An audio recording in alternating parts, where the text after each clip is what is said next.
It started with a voicemail that shouldn't have existed. On a cold October evening, Ethan Brooks, a freelance journalist from Arizona, received a message from his older brother, Caleb.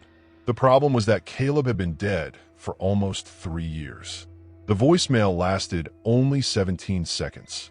At first, there was static, then heavy breathing, and finally Caleb's unmistakable voice whispering, "Don't come looking for me. It knows your name." Ethan replayed it dozens of times. Every word sounded real. Every pause felt authentic.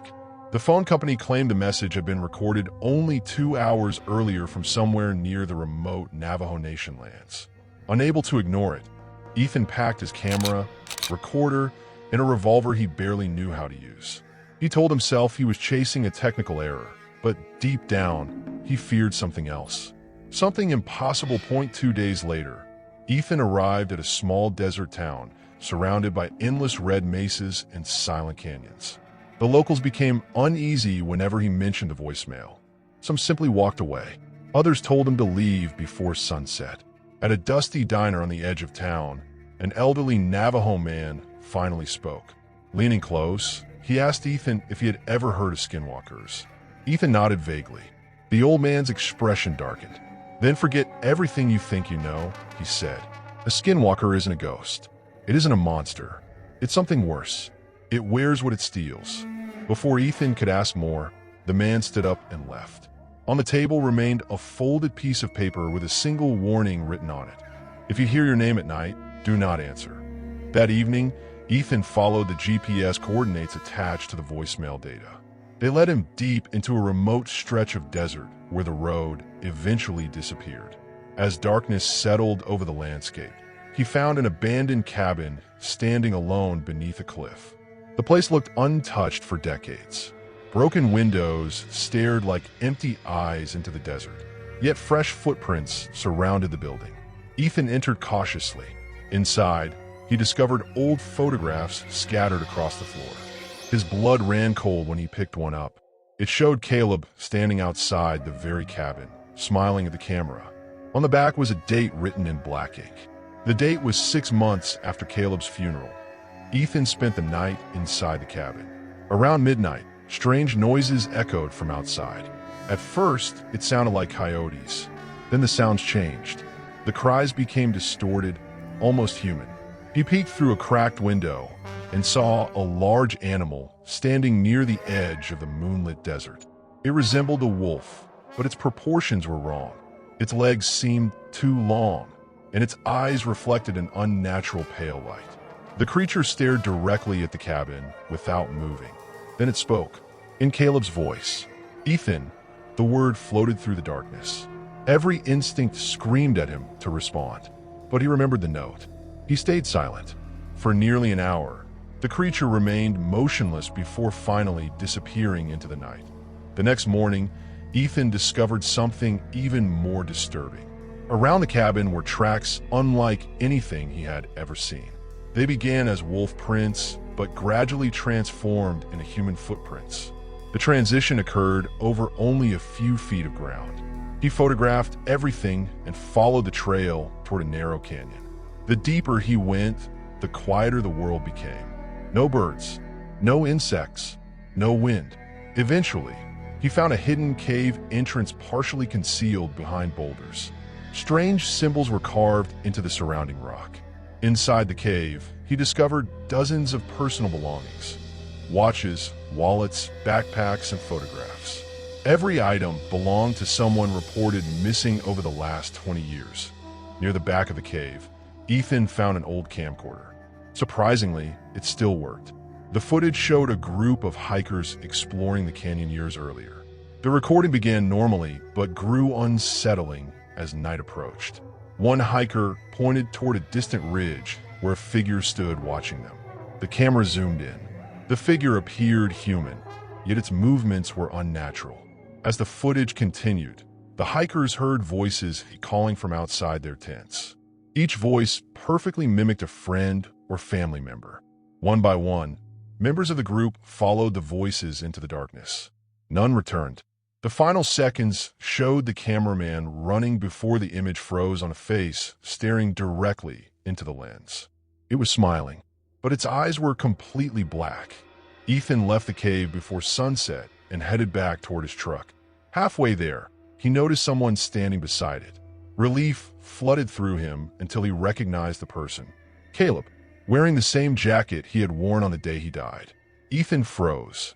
His brother looked exactly the same. No wounds, no signs of decay. Caleb smiled weakly and raised a hand. "You shouldn't have come," he said. Tears filled Ethan's eyes. He wanted to believe it was really him.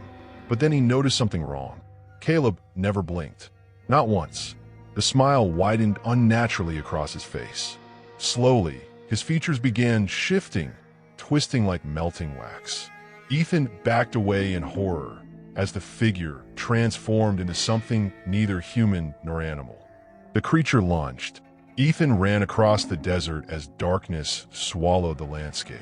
Behind him came the sounds of rapid footsteps, changing rhythm every few seconds, from human strides to four-legged pursuit and back again. He reached the cabin just as the creature crashed into the door. Throughout the night, it circled the building. Sometimes it scratched the walls. Sometimes it laughed using Caleb's voice. Other times it mimicked Ethan himself, repeating words he had spoken years ago. The psychological torment proved worse than the fear. By dawn, Ethan barely trusted his own thoughts. He realized the creature wasn't simply hunting him. It was learning him to sunrise painted the horizon red. Ethan remembered something he had heard from a local elder earlier that day. A skinwalker survives through fear and secrecy. Desperate, Ethan activated a satellite live stream using his camera equipment. He broadcast everything: the cabin, the tracks, the cave footage, and finally the creature itself as it emerged from the shadows. Thousands of viewers watched. For the first time, the entity seemed uncertain. It paced nervously. Its form flickered between wolf, human, and something in between. Then an ear-piercing scream echoed across the desert. The creature fled toward the canyon. Ethan chased it, determined to end the nightmare. The pursuit ended at the cave entrance. The creature stood, waiting among the rocks, no longer hiding. Its body shifted continuously, cycling through dozens of stolen faces. Missing hikers, travelers, strangers, even Caleb. Finally, it settled on Ethan's own face. Seeing himself staring back nearly broke his sanity. The creature smiled and whispered, "Now I know everything about you." Before Ethan could react, it vanished into the darkness of the cave. Search teams later found no trace of it. The live stream became a national sensation, yet experts dismissed it as an elaborate hoax. Months passed. Ethan returned home and tried to move on. Then one rainy night, he received another voicemail. Static, heavy breathing, and then his own voice whispered from the speaker, "Don't look behind you."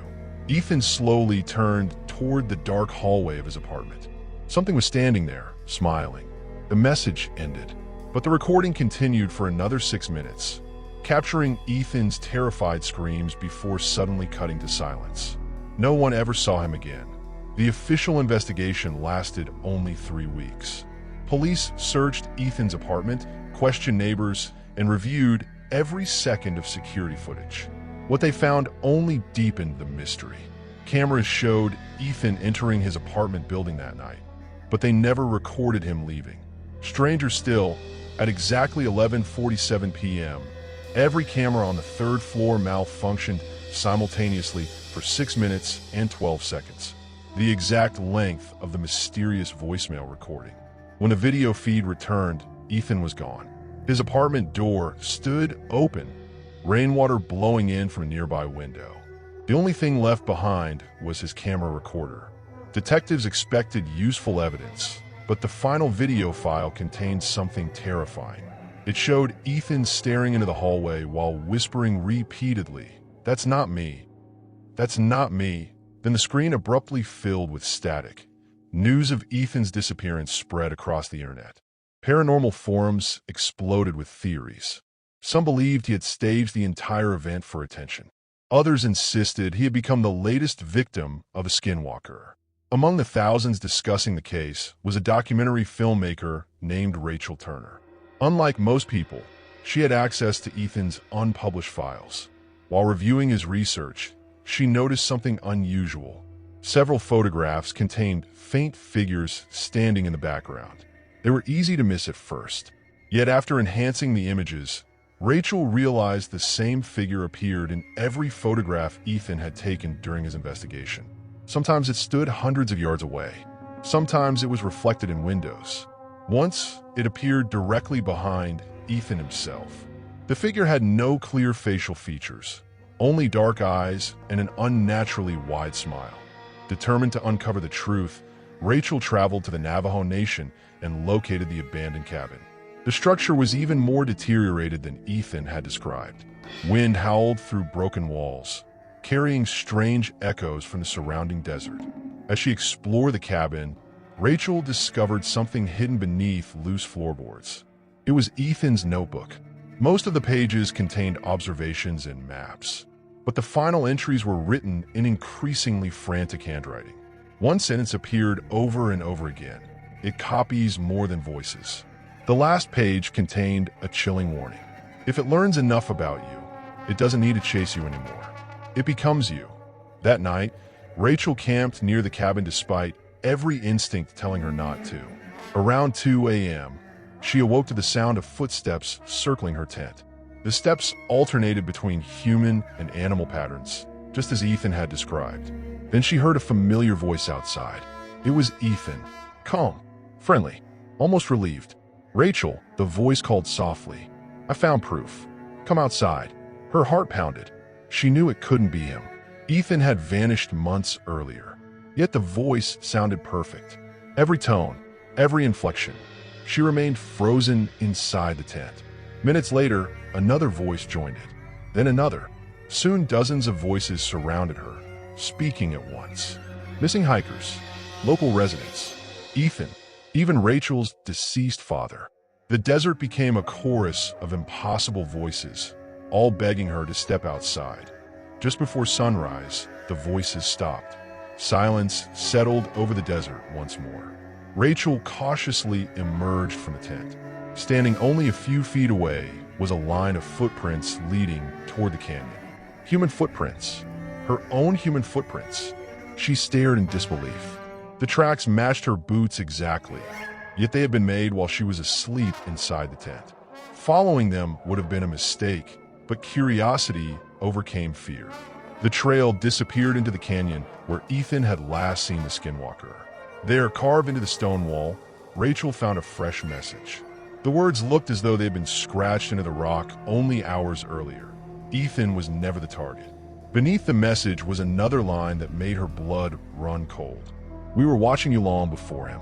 The moment Rachel finished reading, she heard footsteps behind her, and this time they sounded.